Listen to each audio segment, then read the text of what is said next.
If there is anything good about the last 2 years, is the fact that we as teachers had to step out of our comfort zone in order to find new ways to teach and for our students to learn. We had to adapt our teaching techniques to the situation at the time, and what this was teaching us using resources online. This definitely helped some of us get more comfortable with technology, which in my case, my knowledge of technology was very limited. I had the oldest devices at the time. My internet connection was horrible, especially after 5 p.m. I don't know what happened. It was ridiculously bad. Now that the pandemic is coming to an end, hopefully, I am still using these techniques in the classroom. And these are Kahoot, Quizlet, and Blooket. Which one is the best? Is there one that can be more flexible than the other, or can be more entertaining, easier to work with? That's what we're going to discuss in this video. I just want to make a quick disclaimer before I start, and it's the fact that I am not quite familiar with Blooket. I haven't used it as often as the other two, so some of the facts might be a little vague, so excuse me for that. Now, we're going to divide this video into different categories. We're going to talk about registration, app availability, the layout and the interface, usage, display, time management, and self-study. When it comes to registration, you need an account to use either of these apps, okay? So you can just you can sign up, and then they'll send you a confirmation email that you just have to click, and then boop, your account has been successfully created. Generally, they do not spam you with emails, although it is true that when someone is using your Quizlet set very often in the last, let's say, 12 to 24 hours, you receive an email saying something like, "Thank you so much for creating this Quizlet set." I think it's because it's being used quite often, and they're just letting you know that it's become quite popular. Now, talking about apps, both Kahoot and Quizlet are available in the App Store, which they're available in both Android and iOS systems. There is no app for Blooket yet. I believe if it's becoming very successful, they will create an account, they will create an app in the future. However, if you want to have your Blooket page at hand, what I would suggest is to create a shortcut. You have to go to the page, and then you have to select your options, and there will be one option that says Add to Home Screen. So this is how you can create a shortcut on an Apple device. So when you have the page, you go to that tiny icon that has the arrow upwards. You click there, okay? And it shows you a few options here. So you just go to Add to Home Screen, and then you can create the name. I will leave it as Blooket, and Add, okay? You have that the same way as if it was an app. So just when you click on that, it takes you directly to the page. I do that with a lot of pages, not just teaching resources, and it's very handy to have them on the home screen if you're using them often. Now, let's talk about layout. Both Kahoot and Blooket have very colorful layouts and interface. I guess they were formerly created for kids, and Quizlet has a more neutral look. More formal, I would say. It makes it less distracting anyways. Blooket is very customizable, since you can set up different games and the student can choose what character their user wants it to be. You can mostly pick animals as your character, so that can be fun, I have to say. Now let's talk about usage, and here we'll go deeper into the matter. So the three of them can be easily used in the classroom if the student have their devices and the internet connection is okay. You log into your account, you select the game, And then the game or the page will provide you with a code that the students will include from their devices. Blooket has loads, multiple games. You have to create your content, and Blooket will automatically create a game based on the content that you included. I'm going to be honest here. I'm not quite familiar with how games work, but I've tried with my first years and they managed. Kahoot is more classical. When you're creating your content, you'll have different options. So when you're creating your questions, you can decide if the question is going to be multiple choice or true or false.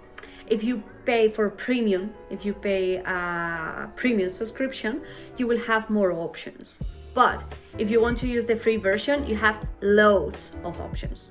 Then students play the game and they can see their score simultaneously, so that's handy. And Quizlet Live is very similar to Kahoot. You go into Quizlet Live, the game provides you with a code, and students can work either individually or in groups.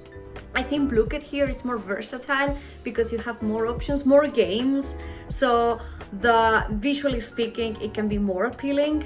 Kahoot and Quizlet might become more repetitive as you use them through your lessons, or that's at least that's what I found. There is a point where my students might find it too repetitive or too boring, especially if your students are as lively as mine, which, yeah. Now let's talk about display. With both Blooket and Quizlet, you do not see their progress on the main screen, like on the projector. Instead, they are the ones who can see their progress on the screen. The teacher might have that feeling of getting lost because we don't really see their progress unless we go and see, unless we check on someone's device. We cannot follow who's doing better and who needs some extra help. However, this anonymity can be helpful if there is a student who is struggling a little and they don't want others to find out how they're getting on. At the end of the game, only the winners can see their names on the leaderboard. I think it's the best, well, on Kahoot it's the best 3. Yeah. And on Quizlet it's the first one. No, it's the first 3 as well. With Kahoot is different because at the end of each question they will show the 5 highest scores, and those positions can change as the game progresses. So it's less anonymous than Blooket and Quizlet. Now, time management. Time is crucial when it comes to teaching, but it's true that sometimes it can go wrong. In my case, I often use Kahoot, Quizlet, or Blooket at the end of the class in order to revise the content seen that day or that week. So what I normally do is to spend 5 to 10 minutes depending on the day and depending on the content. Now, Blooket is fantastic. With Blooket, you can time how long you want your students to practice the game. So when you're setting up the game and you're providing the code, they will give you an option of how long do you want your students to practice, and then you can pick 5, 6, 7 minutes, etc. Once you start the game, the clock will start counting. On the other hand, with Quizlet, for example, it does not depend on the time that you set. It depends on how your students are doing, because when students are playing Quizlet Live, if they get a question wrong, they have to go all the way back to the start. And that means that it might take longer to finish the game. So it's something that we cannot control that. It depends on how students are doing. And it happens is the other way around. Sometimes you will have a game where students are doing so well that they finish the game before you expect it. So in that case, you probably have to start another game, or if you start another game, then you won't have time to finish it. Welcome to teaching.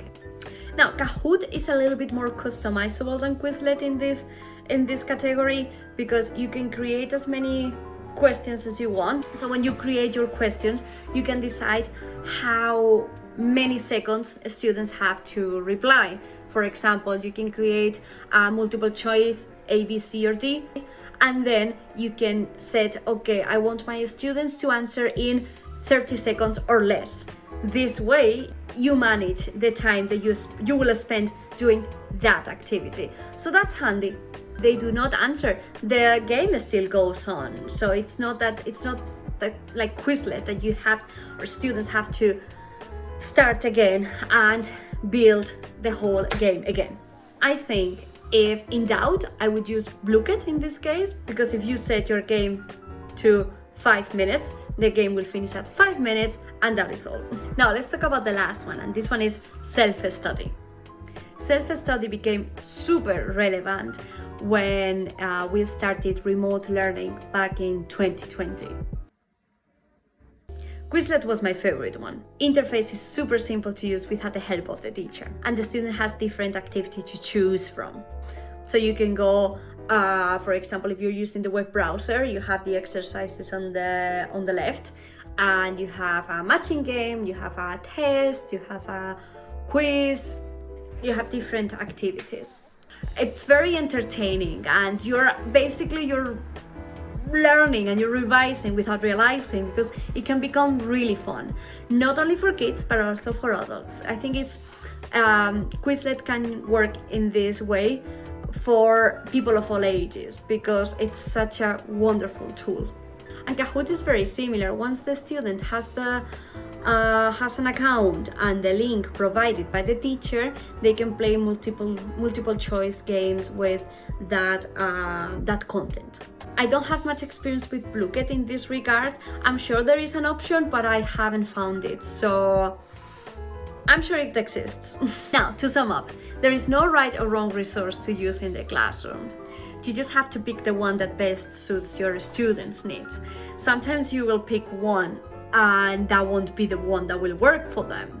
You might have to try one in order to discover that is the other one that works best for your students. I think it all depends on the age group, the number of students, and their learning purpose. We're so lucky that we have all these resources at hand, and we can use them on a daily or weekly basis. Now, I want to hear your opinion about these resources. Have you used them before? What do you think of them? Would you recommend them to anyone? Let me know, and I'll see you soon. Bye!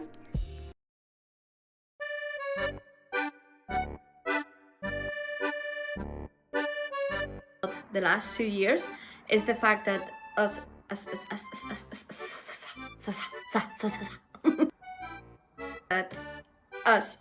teachers